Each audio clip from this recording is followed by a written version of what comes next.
Hello, this is Max Level EDC, and today I'm going to do a review of a fairly unusual but well-designed multi-tool by Havalon.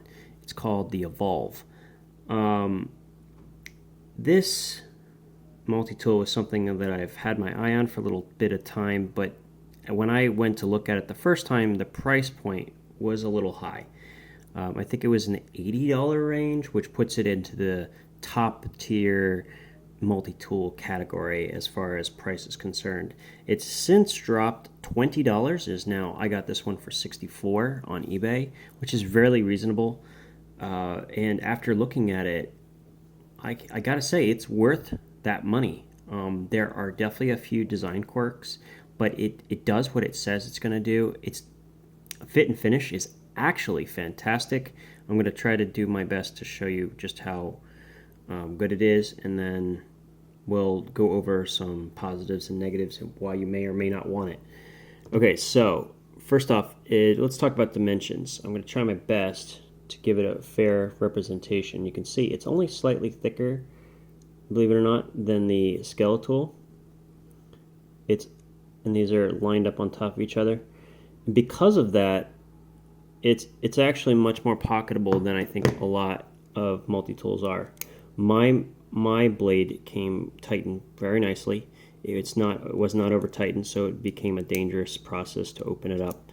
And the locking is good.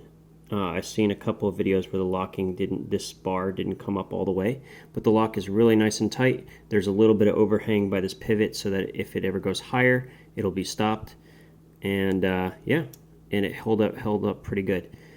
The pliers are definitely more robust than the ones found in the Scalpel. Let me try to show that real quick. You can kind of see a comparison. Let's see if we can get it focus here. There you go.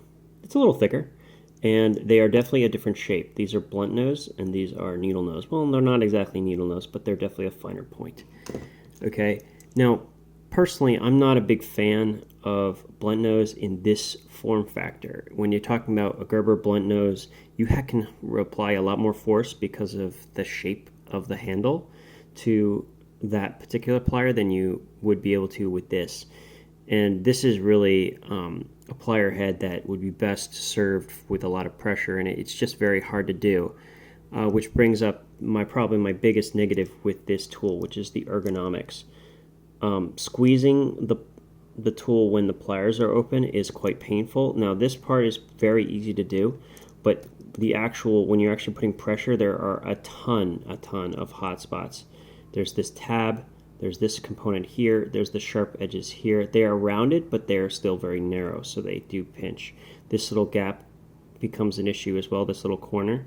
On the other side, you have this exposed corner. If this had been flush with this, it might have been better, but as is, this digs in. And then of course the bit, you can see if I'm trying to grab in the back, this bit is going straight into my hand. So without gloves, this is going to be a rather painful pair of pliers to put any sort of serious pressure on, and that is one big issue with it. But really, I have to say that's pretty much the only issues I've encountered. The fit and finish is excellent. In fact, I've had a number of Leathermans that come in much worse on the fit and finish than this. The rivets are excellent. The steel is very tight. Everything seems to be holding together very, very well.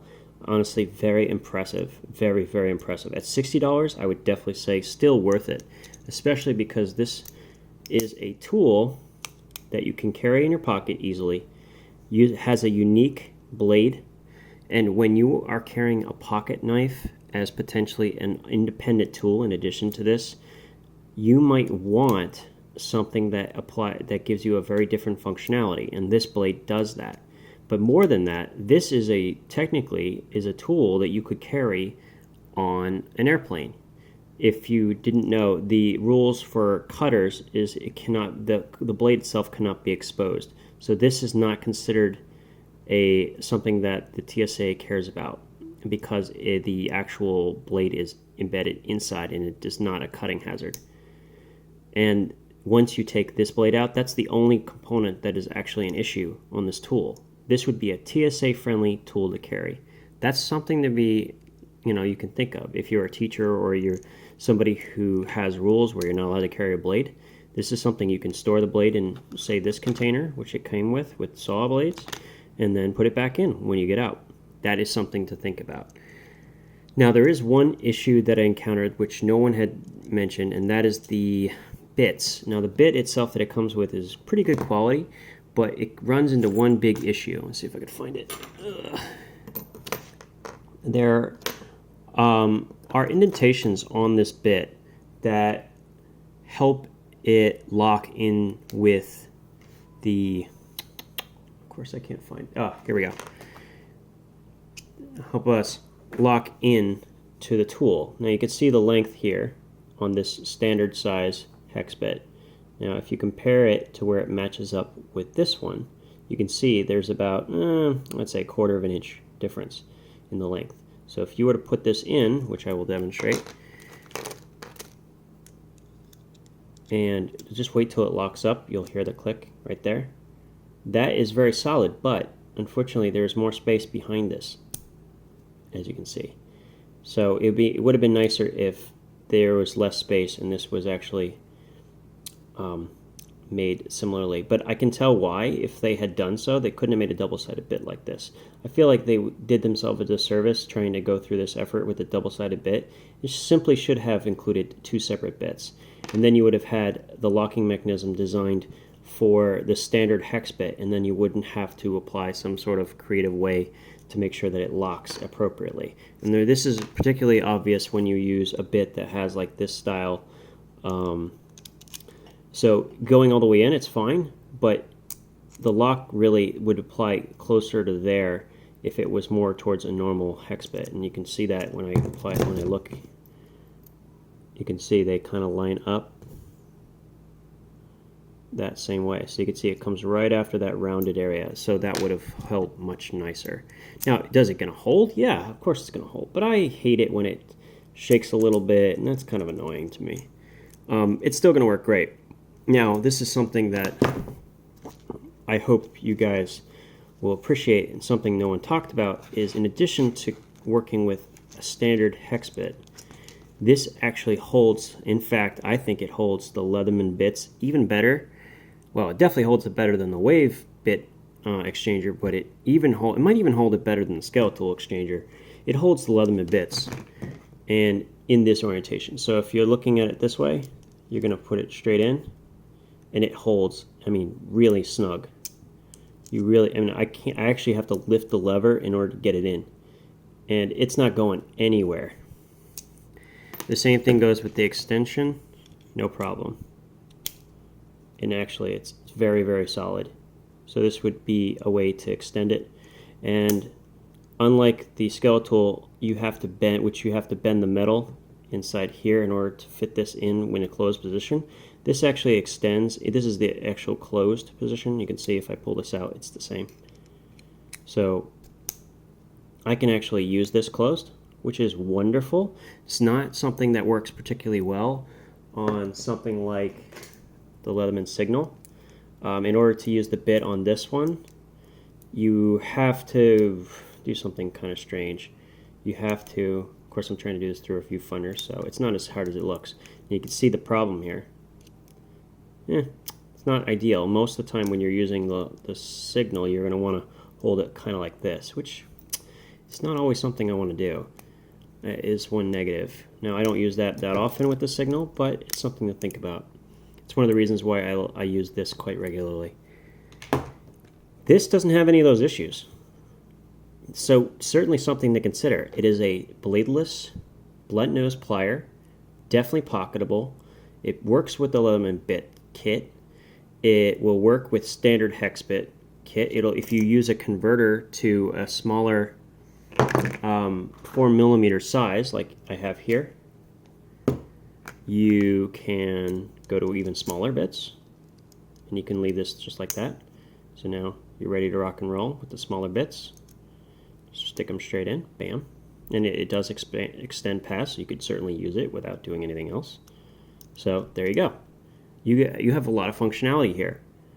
built into an EDC system. No frou-frou kind of extra tools. It's pretty much just exactly what you see. And maybe that's all you need. And yeah, the blade is amazing. Obviously, as you can imagine, it cuts through things very, very well. And yeah, I mean, if you can overcome the ergonomics where those edges cut into you, either manually, you know, cutting the metal to make it smoother for yourself, or, you know, just wearing gloves, it's going to be pretty nice. And that's mostly only when it's in its plier form. The only hotspot I received when using just the blade was this curve. You see how it kind of sticks out a little bit? If this was fully curved, curving down, if you will, like this, in a kind of like a semicircle, I think I would probably not feel it at all. And the clip works very well. Its retention is excellent. The last thing, this cutter, it doesn't. No one said this, but it actually has sort of a what's the word? It's got a bit of a retention. It does click in. There's a spring inside, so it does have, just like a Swiss Army knife, it does have the same kind of locking, which is just something that's to mention. And the construction is excellent. It really, really is. This is a really well-built tool. If you can overcome some of the downsides, such as the ergonomics and maybe potentially the blunt nose pliers, I do know there's some people that prefer it, and these are a nice pair. They have a lot of accurate gripping, and they do come together very, very nicely. So if you like that, I can highly recommend the Evolve. Its form, function, and finish is excellent. So at $64, I would definitely recommend this tool. Oh, one last thing. You see how there's an opening between these two parts of the metal? What I found is when I had a pair of jeans on with an inner pocket, if I'm not paying attention, I can slide the inner pocket in between this piece of metal and this, and it just gets jammed up. It's not the end of the world, but potentially with a blade this sharp, you could actually cut that inner pocket to some extent. So just keep that in mind. I hope that helps things out. It is a 12-minute video, I know, so I hope you stuck through it with me, and this was helpful in making you decide whether you wanted to pick one of these up. I do like it, but I'll probably not use it, so for me, it's not exactly my cup of tea. If this had been a needle nose plier, I think I would have absolutely 100% kept it. But yeah, I mean, it's a nice tool from a unknown kind of company, and not something you would expect. So definitely take a look at it. You might enjoy it. All right, ciao.